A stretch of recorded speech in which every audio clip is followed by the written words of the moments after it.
Manood, makinig, matuto. Manood, makinig at matuto. May aral natin ang kwento ng bayan ko.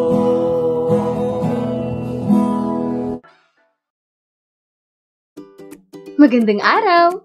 Isang bagong paglalakbay na naman mula sa kaban ng mga kwento ng bayan ko ang ating pagsasaluhan ngayon.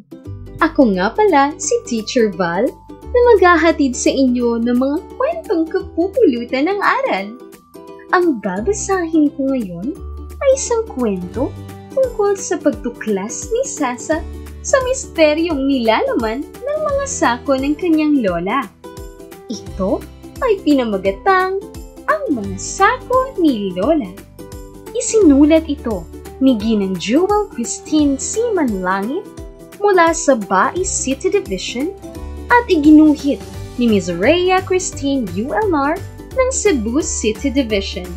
Binigyang buhay naman ito sa anyo ng multimedia ng inyong lingkod, Valerie G. Gihay, sa tulong ni Mr. Warren Ace R. Francisco na kapwang nagmula sa Division of Zamboanga City.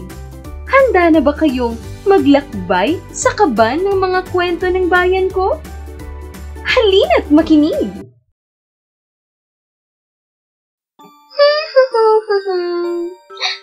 Ayan na naman si Lola. Ang lola kong si Lola Sita. May mga sako na naman siyang hinihila.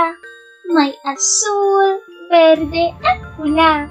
Hinihila niya ang mga ito sa gilid ng kalsada. Ano kaya ang laman ng bawat isa?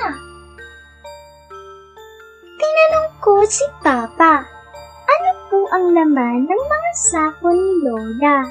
Mga ginto at diamante. Maraming alahas at brilyante. Sagot niya. Wow! Totoo po? Tanong ko na nanlalaki ang mata. Pero hayun at tumawa lang si Papa. Tinanong ko si Mama. Ano po ba ang laman ng mga sako ni Lola? Iba't ibang butong pananim na balang araw ay ating aanihin. May mga buto ng gulay, prutas at iba pa. Siguradong lahat ng mga iyon ay masusustansya. Wow! Totoo po? Tanong ko na nanlalaki ang mata. Pero hayun at tumawa lang si Mama. Tinanong ko si Lolo, ano po ba ang laman ng mga sako ni Lola? Naku apo, ang mga sako ni Lola ay huwag mong bubuksan. Sapagkat ang laman ng mga iyon ay mga nakakatakot na nilalang. Talaga po?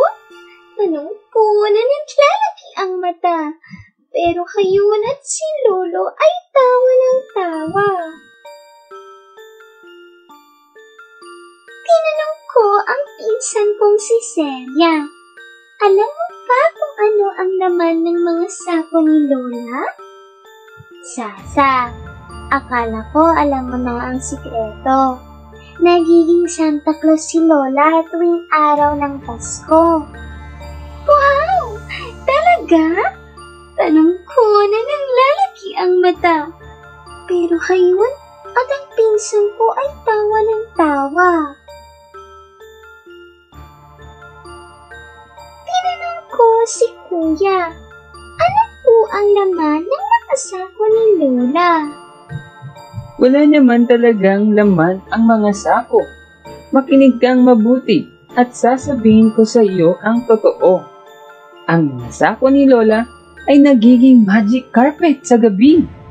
Dadalhin ka sa iba't ibang lugar. At sa bilis nito, ika'y mapapatili. Wow! Talaga po? Tanong ko na nanlalaki ang mata. Pero hayon at tumawa lang si kuya. Tinanong ko si ate, ano po ang laman ng mga sako ni Lola? Alam kong hindi ka panipaniwala, pero ang mga sako ni Lola ay mahiwaga. Ibulong mo lang ang iyong piling at agad-agad itong matutupad. Wow! Talaga po? Tanong ko na nanlalaki ang mata. Pero hayon at si ate ay tawa ng tawa. Gusto ko talagang makita kung ano ang laman ng mga sako ni Lola.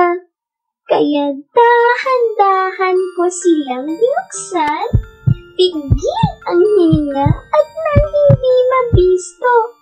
Laking gulat ko nang aking makita.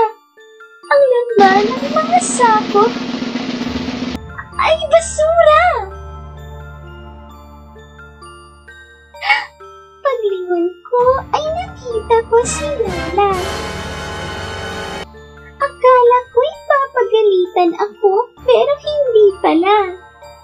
Sasa, halika't ipapaliwanag ko sa iyo kung bakit lagi akong may tinatawing mga sako.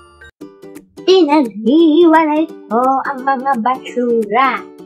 Isang sako para sa nabubulok, isa para sa hindi nabubulok, at isa para sa delikado.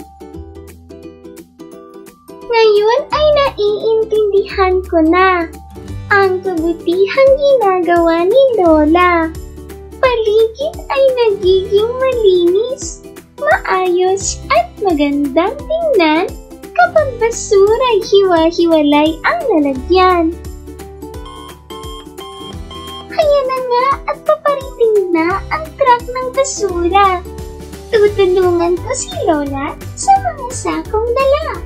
Dahil hindi lang mga alahas at diamante ang maituturing na kayamanan. Makikita rin ito sa isang malinis na kapaligiran.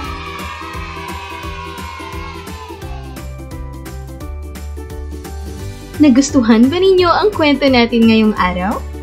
Magaling! Hanggang sa muli! Paalam! Ang kaban ng mga kwento ng bayan ko ay mula sa amin ng Bureau of Learning Resources at ng mga Learning Resources Management Section ng Kagawaran ng Edukasyon. Manood, makinig, at matuto.